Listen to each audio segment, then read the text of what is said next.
Hello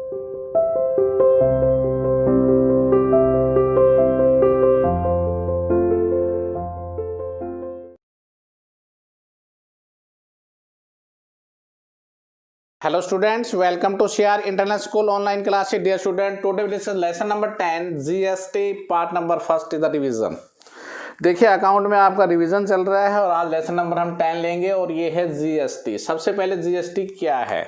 GST is full form goods and services tax. Goods and services tax, this is the GST. GST is the direct or indirect tax? GST is a indirect tax. GST एक indirect tax है. देखिए भारत जैसे विशाल देश में GST is applicable. GST कब आई और GST क्यों आई, इसके पीछे क्या लॉजिक था? देखिए भारत में हर स्टेट अपने अपने टैक्स लगाते थे. कोई सेंट्रल सेल टैक्स जैसे हम बोलते हैं, कोई हमारा हरियाणा सेल टैक्स था, या जिसे वैट बोलते वैल्यू एडिड टैक्स था, या ऑक्टोइस वगैरह थे. काफ़ी टैक्सेस लगते थे. इन सबको ख़त्म करके एक स्लोगन आया हमारे सामने, वन नेशन वन टैक्स. पूरे भारत में एक टैक्स होना चाहिए. जब वन नेशन है तो वन ही टैक्स होना चाहिए. इसके लिए भारत सरकार ने 24 मार्च 2017 को पार्लियामेंट में जीएसटी एक्ट पारित किया गया. जीएसटी 24 मार्च 2017 को पारित किया गया और पूरे भारतवर्ष में 1 जुलाई 2017 से जीएसटी लागू होगा, एप्लीकेबल हो गया. जीएसटी 1 जुलाई 2017 से पूरे भारतवर्ष में जीएसटी को लागू किया गया. तो हम ये कह सकते हैं कि 24 मार्च को ये पार्लियामेंट में आया, इसे पास किया गया और इसे इफेक्ट में जो लाया गया वो 1 जुलाई 2017 को. तो देखिए जीएसटी के बारे में ये बताया गया कि जीएसटी की जो रेट होती हैं वो क्या हैं. जीएसटी की 5 रेट्स बनाई. जीएसटी का जो स्लैब बनाया गया, जो नेसेसरी जरूरत वास्ते थी उन पर 0% लगाएगा. फर्स्ट सेकंड जो बनाएगा वो 5% लगाएगा. थर्ड जो बनाएगा वो 12% बनाएगा. फोर्थ जो बनाएगा वो 18% बनाएगा और फिफ्थ जो लास्ट में बनाएगा 28%. This is the slab rate according two point of view. सबसे कम 0 और सबसे ज़्यादा 28%. पूरे भारतवर्ष में जो भी हम ये कह सकते हैं कि जो एसेंशियल आइटम्स हैं, जो ज़रूरी वस्तुएं हैं, उनको 0% पे रखा गया. और जो कॉमन यूज लिमिट सी, जो कॉमन सामान्य रूप से होती है, उसमें 5%. कुछ स्टैंडर्ड की अगर होती हैं तो उसको हम 12% में लेके गए. और मैक्सिमम गुड्स आर द में सर्विसेज द स्टैंडर्ड रेट, जिनके कुछ स्टैंडर्ड और थोड़े से होते हैं, वो हम कह सकते हैं 18, जो मैक्सिमम ज़्यादातर 18 पे आती है. और लग्जरी जितनी भी आइटम्स हैं उनको 18% में रखा गया. तो एक इंडिया में पूरा एक स्लैब बना दिया कि पूरे भारतवर्ष में जीएसटी की जो रेट होगी वो इस प्रकार से होगी: 0, 5%, 12%, 18% और 28%. ओके स्टूडेंट्स, अब हम सम इम्पोर्टेंट बातें करेंगे जो इसके रिगार्डिंग में क्या कुछ है. व्हाट मेक, जो मेन बात जो आ रही है, वर्ड्स जो यूटिलाइज होंगे उनके बारे में हम ये कह सकते हैं. 3 taxes applicable in the GST के अंदर जो वर्ड्स होंगे, टाइप्स होंगे, वो कौन कौन से होंगे. और कुछ हम जनरल एंट्री. अगर जनरल एंट्री आपको बहुत अच्छी समझ में आ जाएगी आज, तो हम कल आसानी से ईजियर उसके क्वेश्चंस कर सकते हैं. तो सबसे पहले जीएसटी के बारे में हम ये कह सकते हैं कौन कौन से पॉइंट है. नंबर 1, CGST,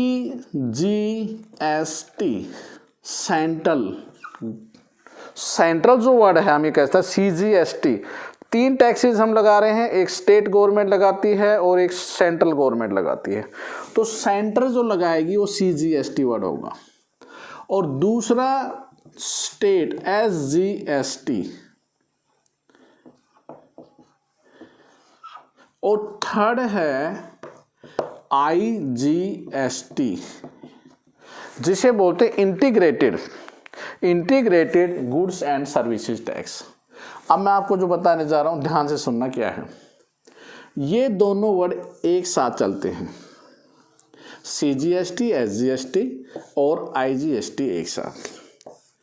आपका माल अगर उसी स्टेट में बना और उसी में ही बेच दिया तो आपको CGST और SGST देना होगा।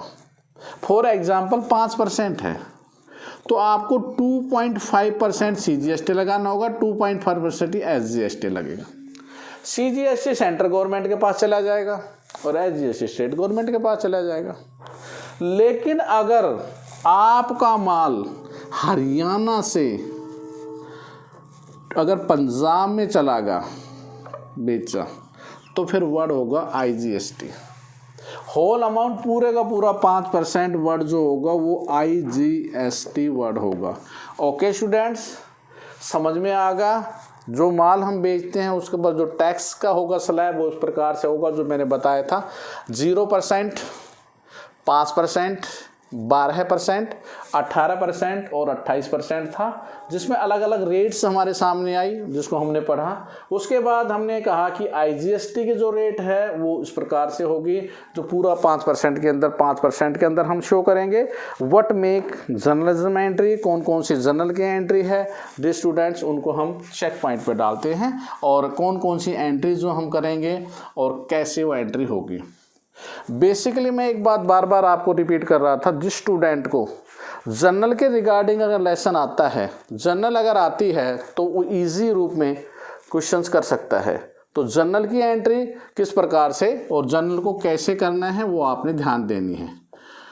जर्नल एंट्री को बेसिकली बहुत अच्छी तरह से आपने समझना है। तो जर्नलिज्म एंट्री कैसे करनी है और क्यों, इसमें हमने कैसे करना है।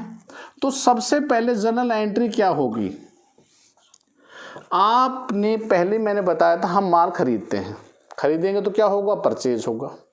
इसमें दो वर्ड होंगे, एक इनपुट और एक वर्ड होगा आउटपुट, जो CGST SGST के साथ यूज किया जाएगा। इनपुट किसके साथ होगा, आउटपुट किसके साथ होगा, मैं आपको बताता हुआ चलूंगा। तो देखिए, सबसे पहले मैंने माल खरीदा, सुनना ध्यान से, परचेज करते हैं, परचेज डेबिट होती है, तो एंट्री होगी परचेज अकाउंट डेबिट। इसके साथ वर्ड यूज होगा इनपुट, क्योंकि हम लेकर आ रहे हैं। इनपुट CGST, इनपुट SGST अगर स्टेट की स्टेट में है तो, अगर बाहर है तो इनपुट IGST। 2, या तो हम नगद पैसे देंगे कैश और बैंक, या उस व्यक्ति का नाम लिखेंगे जिससे हमने खरीदा है, XYZ। Entry number first is the clear, purchase account debit, input CGST, input SGST and to bank. अब इसकी रिवर्स एंट्री करते हैं। देखो सुनो, परचेज का रिवर्स सेल होता है। अब सेल में देखो क्या है, हमारे पास पैसे आते हैं, बैंक आएगा या डेटर आएगा, देनदार, उसका नाम XYZ कुछ भी हो सकता है। 2, sale account. 2, output CGST and output SGST। रटना नहीं है, एंट्री को समझना है। इसकी रिवर्स एंट्री होती है, परचेज डेबिट होता है, पढ़कर आ रहे हो आप, सेल क्रेडिट होती है, परचेज के साथ इनपुट वर्ड यूज होगा, डेबिट इनपुट, इनपुट कर दिया, और सेल के साथ क्या होता है, आउटपुट, क्योंकि माल बाहर जा रहा है, बेचेंगे तो जाएगा, तो आउटपुट वर्ड सेल के साथ करना है, परचेज के साथ। तो दोनों एंट्री इज दैट क्लियर। अब इससे आगे जब चलते हैं, इसके मैं साइड में लिखता हूं, देखो, परचेज का उल्टा परचेज रिटर्न होता है और सेल्स का सेल्स रिटर्न होता है। सुनना ध्यान से, परचेज रिटर्न का क्रेडिट बैलेंस होता है, इज दैट क्लियर। क्रेडिटर यहां बैठा क्रेडिट में, उसको उठा के डेबिट में कर दो, creditor account debit. 2, purchase return. 2, अब इसके साथ ये वर्ड लग रहे थे, यही वर्ड यहाँ लग जाएंगे, input CGST, input SGST। Purchase return credit होने की वजह से दोनों वर्ड भी क्रेडिट में ही चलेंगे। Is that clear? अब इसका उल्टा करेंगे। चलो, सेल का उल्टा sales return. Sales return account क्या होता है? डेबिट होता है। तो सेल्स रिटर्न अकाउंट डेबिट। अब आउटपुट जो यहाँ बैठा था ये क्रेडिट में चला जाएगा। Output CGST, output SGST। 2 जो डेटर यहाँ था वो यहाँ चला जाएगा। तो dear students, I hope that in 2 एंट्रियों से 2 एंट्री ये बनी, क्योंकि आप जानते हैं परचेज का रिवर्स क्या होता है? परचेज रिटर्न होता है। सेल्स का क्या होता है? सेल्स रिटर्न होता है। तो बेसिकली आज इनको बहुत ध्यान से आपने ध्यान देना है। जो मैं बताने जा रहा हूँ एक बार थोड़ा सा मैं रिवीजन मोड पे फिर डाल रहा हूँ, और कल फिर मैं आपको आगे लेके चलूँगा। देखिए क्या है, ध्यान से देखिए। GST का लेसन पढ़ रहे हैं। GST क्या होता है? गुड्स एंड सर्विसेज टैक्स है। ये एक इनडायरेक्ट टैक्स है। ये 1 जुलाई 2017 को पूरे भारत में 1 नेशन 1 टैक्स के नाम से जाना जाता है। मैनी टैक्सेस क्रिएटेड थे भारतवर्ष में, और उनको जगह एक वर्ड आया GST। GST लगाया गया, GST की स्लैब बनाई गई जिसमें 0% कम से कम 0, 5, 12, 18 और 28 रखा गया। और मैंने केवल आज जो एंट्री केवल आपको 4 इंगित CGST, SGST, IGST वर्ड के बारे में बताया गया, और आपको 4 एंट्री को रिगार्डिंग में बताया गया है कि परचेज, सेल्स, परचेज रिटर्न और सेल्स रिटर्न की व्हाट मेक जनरल एंट्री क्या होती है, और जनरल के अकॉर्डिंग हम एंट्री करते हैं। तो इनपुट वर्ड आया यहाँ पे, यहाँ आउटपुट आएगा, यहाँ इनपुट, यहाँ आउटपुट। लेकिन परचेज का डेबिट, सेल्स का credit, purchase return credit, sales return debit. Okay students, तो देखिए आप अपना होमवर्क लीजिए प्लीज। आपका होमवर्क क्या है?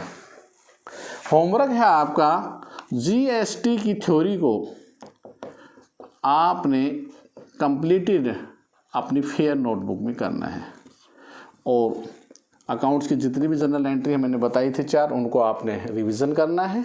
Okay student, if any problem regarding 9416586639 में कॉन्टैक्ट नंबर पर आप कंसर्न व्हाट्सएप नंबर पर आप कॉन्टैक्ट कर सकते हैं। Okay student, thank you, stay home, stay safe, goodbye, have a good day.